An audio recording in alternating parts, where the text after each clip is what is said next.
The United States didn't just defeat Nazi scientists, they actually hired them.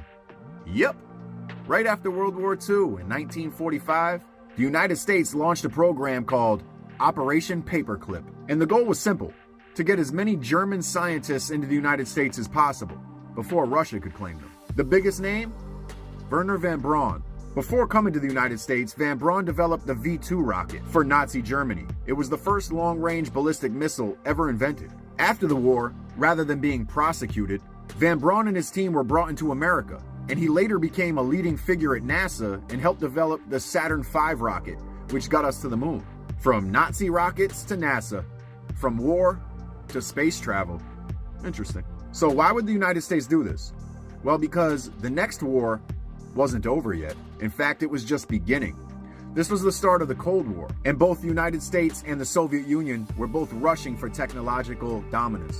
So instead of letting some of the world's brightest scientists fall into the Soviets' hands, the United States took action and brought them in with new lives, new identities, but the same beliefs. And that's where it gets uncomfortable. You see, many of these scientists had very close ties to the Nazi regime.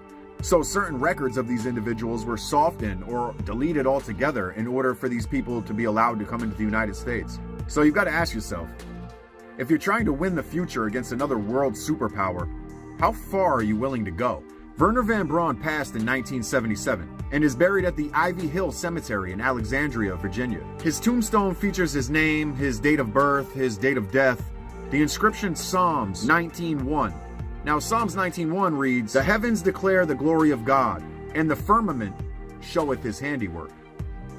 Well, what is the firmament? The Bible describes the firmament as a barrier that separates the waters above from the waters below. A barrier separating our controlled atmosphere from the infinite vacuum of space. Of course, you know about the moon landing conspiracies, his Von Braun's ties to Stanley Kubrick, etc.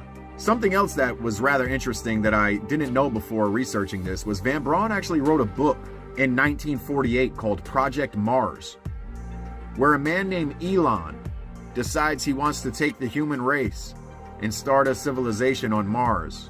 It's kind of like that The Last President book that featured Donald Trump and his son Barron and stuff like that. Like I said, if you're trying to beat a world power for technology, how far are you willing to go?